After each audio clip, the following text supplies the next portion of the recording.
We'd like to tell you a little bit about our work, the kinds of people that tend to work with us, and the sorts of things that they might have going on.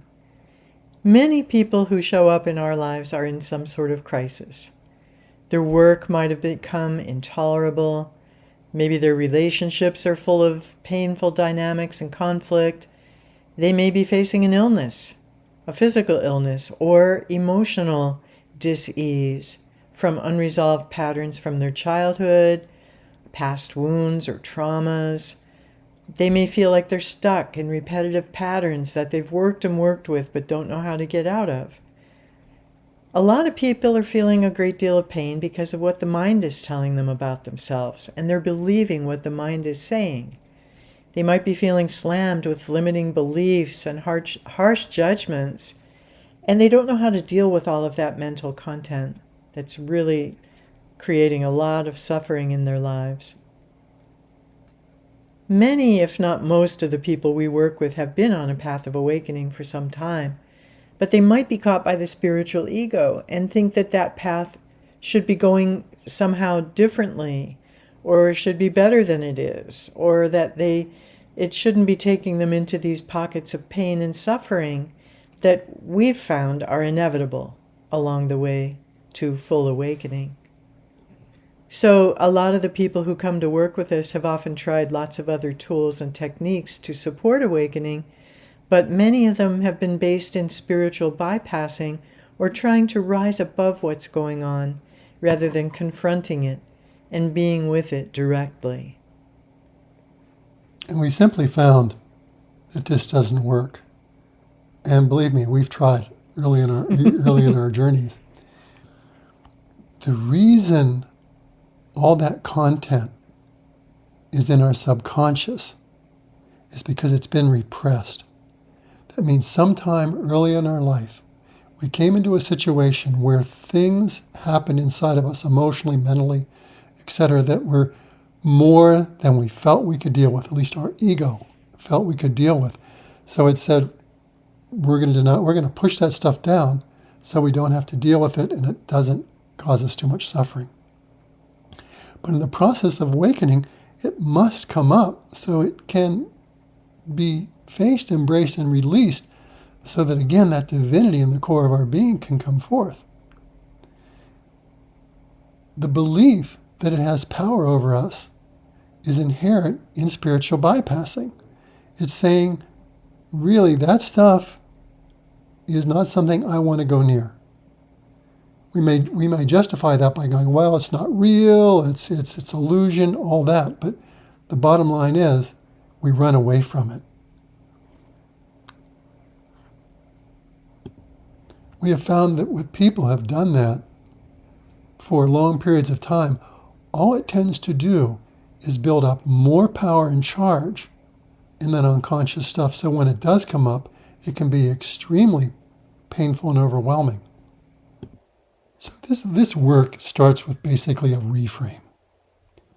Instead of looking at the suffering and things that we're experiencing as something that's a problem, something to be gotten rid of or gone beyond, we turn it all around and say, no, this is exactly what's to be arising in your awakening process.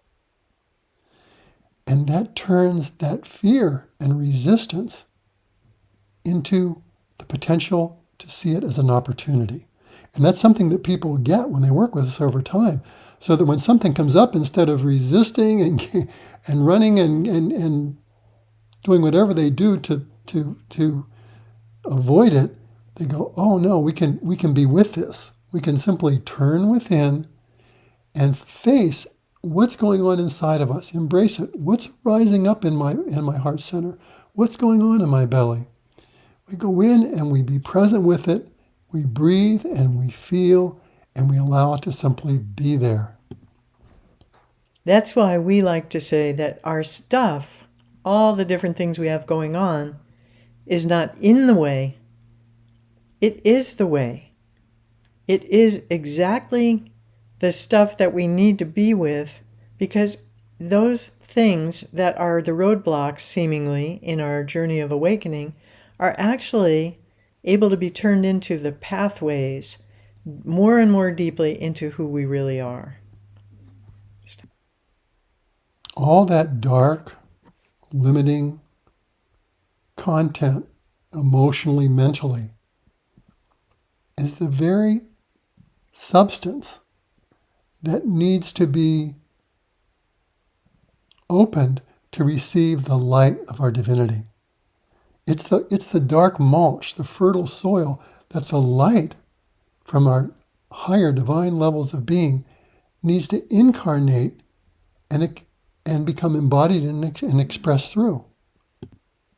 The magic that really catalyzes this process of facing and embracing is that the whole experience is held in a much larger container. When we begin a session, we start it with a prayer or invocation of turning this whole experience over to the higher divine parts of yourself, your higher self, divine beings that you work with, God, the source, the one, and let it come in and take dominion. That will not happen unless we surrender the process, because the higher levels of our being and other divine beings will not interfere with our journey. If we're holding on to it at an ego level, it just can't happen. So reframing it and saying, okay, this is something I can't deal with. I've tried. I'm going to let it go. I'm going to surrender this. And I'm going to give these divine levels of being the authority. I'm going to surrender my will to that. Come in, take dominion, and orchestrate everything that's going to happen. As soon as we do that, there's a shift. And the power, the light, the love, the creative potential of those higher levels of being descend and come to bear and facilitate the process. Karen and I amplify that by holding a space that resonates at that level of your divinity. We're like tuning forks. We hold a resonant field that vibrates that divine core in you to more fully be activated and come forth. And so as that divinity pushes things to the surface that have been hidden, and you face and embrace them and simply experience them and turn them over, that higher light and divinity and the incredible grace that it has immediately begins to transform them, provide insights, illuminations that show you the truth that is hidden beneath and behind them. The soul that you are works in a totally nonlinear way, and it may make no sense to the mind. We encounter this over and over in sessions, that a session may not go in the direction of what the stated intention or even what the prayer was asking for, because something else needs to happen first. And only the vaster intelligence of our true being can possibly know what that would be. We can't figure it out with our little minds. So what we do is we just turn everything over to the soul and then trust that whatever emerges is exactly the next trail, crumbs in the trail of crumbs that your soul is laying down. And what that looks like is that a session may wind around your inner landscape, going through layer after layer of bodily sensations, to the emotions that are connected with them, to the thoughts and beliefs and judgments that have given rise to those emotions. Those are layers that a lot of techniques of awakening or tools for awakening don't get to and don't connect in the way that the soul does when it's allowed to take over. We may be taken through the landscape of judgments and all the ways that we have identified with certain limiting aspects of our being or our life pattern. And ultimately, at some point, we will uncover the separation that we believed was real, the separation between ourselves and the divine as it lives within us and without us. There's a magic in this process that never fails to cause us to walk away, often in awe of the incredible wisdom and love of the divinity of each being that comes. Often when a session begins, we'll write down a list of things, the issues they have coming up, a problem in their life, a trauma, or whatever, and that they would like to get resolution on. And we'll write them down, and we'll just turn it over to God, to their source, to their soul, and say, take us on a journey. And at the end of that journey, sessions often last for an hour and a half. At the end of it, we'll go back and look and see, did we address these things in the beginning? We'll find out, indeed, without even realizing it, that everything was on that list somehow was addressed and transformed. The person feels like it's been resolved, or they've made a big leap in their process of dealing with some of these issues and patterns. They're able to see them now through the eyes of the soul instead of being stuck in the limiting content of the mind. So, we often refer to one of our teachers, Pearl Doris, who was one of the original lineage holders for the I Am movement. And she liked to say that the process was about coming out of the office, and she would point to someone's head, and into the cathedral, and she would point to their heart. And that's really the essence of what we do with people, or what happens in our presence when we get together for a session. Our focus is on helping people come out of the ego mind and all the suffering that originates from it, and into that space at the center of our beings, in our heart of hearts, above the physical heart and the heart chakra, where the divine spark of the One, or the soul, lives within us. Most paths and practices in the spiritual journey are designed to step by step bring the seeker to the point where they have an experience of their core divinity. What's different about this work is it begins at that level of energy and consciousness. Again, by turning it over to the higher levels of yourself, that immediately engages that. And then Karen and I, as I mentioned earlier, have been given the gift of creating a sacred space where we go into that space inside of ourself and enfold you in it. So you're held in this container that is the energy and consciousness of the higher dimensional, the transcendental aspect of your being are there. That allows that everything that's been compressed down in this human identification to expand and open up and be embraced and illumined by your divinity. What you will discover in this work is that there is no greater guru than what already exists inside of you. The higher aspects of your being know everything about what is going on in your soul in the human level. They know all about the traumas from the past. They know all about the mental patterns and beliefs that are limiting you. They know about the issues you have in relationships and work, etc., that are holding you back. It's like they're standing on the mountain, looking down and saying, how do we unwind this stuff? And that's exactly what happens. There's a mysterious path during a session that winds through all the stuff, as we mentioned earlier, resolving it. You will come to learn and know that this is true, and that changes everything in your journey dramatically. Then you know that you can face and embrace everything, turn it over, and that there is this inner guru, there's this inner guide that impeccably knows how to get you through everything. That provides a tremendous amount of peace in this journey when you know that what you already have the resources to make it through. Just like the caterpillar that doesn't know how to become a butterfly, but there's something inside that caterpillar that does, and that's the truth of all of us. Those imaginal cells in the caterpillar are akin to the divine light of our true eternal self, that divine ocean, drop in the ocean of God that we are. that knows exactly how to birth that divine butterfly being.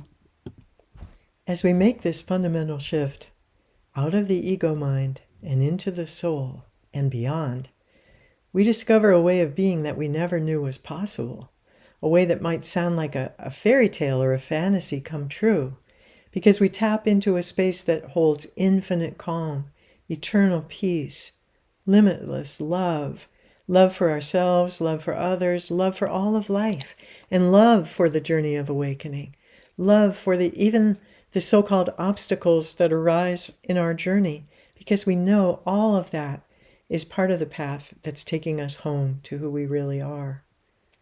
We find that the guidance we need to move through life is right there inside of us, available in every moment, whenever we turn inward. We don't need to keep reading books and going to workshops and taking weekend seminars to find the latest technique or pathway that's trendy at the moment. It's all there for us, right inside of ourselves. And the really beautiful thing to watch is that as those inner shifts happen, as we drop more and more deeply into resting in the soul that we are, your outer world automatically changes to reflect the inner awakenings that are happening. Trying to make the outer changes happen without doing the inner work doesn't really work, because we just get a new and improved version of whatever the mind thought we should be doing. When we let those outer changes unfold and blossom like a flower from the bud within us, within our heart of hearts, we know that what's happening out there, in quotes, is an exact reflection of the state of consciousness and the level of vibration that we hold within our innermost being. If we're here with a purpose of helping this planet awaken and come into a new level of being, a new heaven, a new earth, as the Bible talks about, then we must first find that within ourselves. And when we do, it will naturally outpicture, as Karen just said, because the outer world is nothing more than a holographic projection of what we believe to be true and how we identify within ourselves.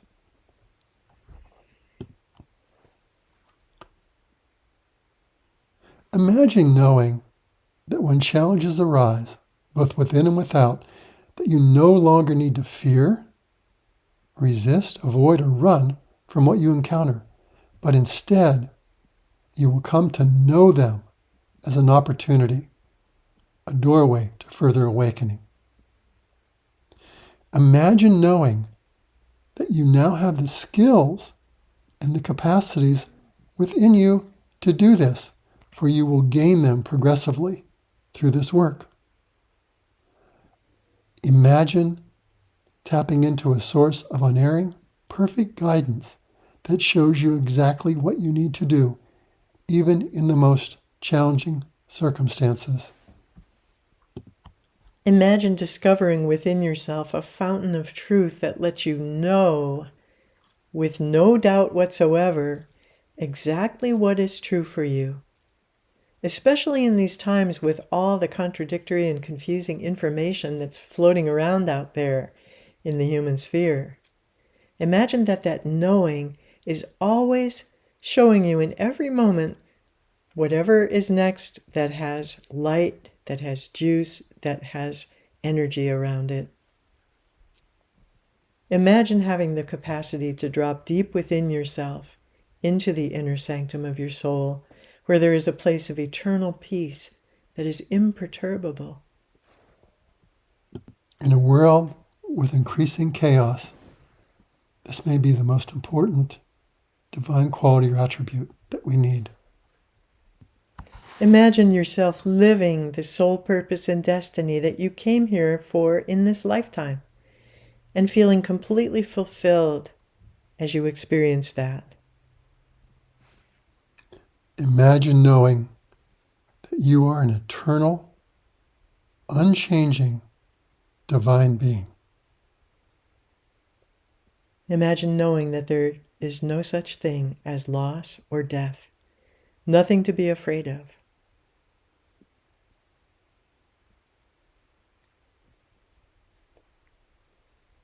We invite you to join us on this incredible adventure of awakening, the adventure that we're here for in this lifetime and may have been pursuing for many, many lifetimes. There's never been a more powerful time to dedicate your life to that. So we encourage you to reach out to us for a complimentary 20-minute talk. Let's find out if our approach to awakening resonates with where you are in your journey. And whether it's to work with us or not, we send you love and blessings and wish you well along your way. Namaste. We bow to the divinity in you that is you.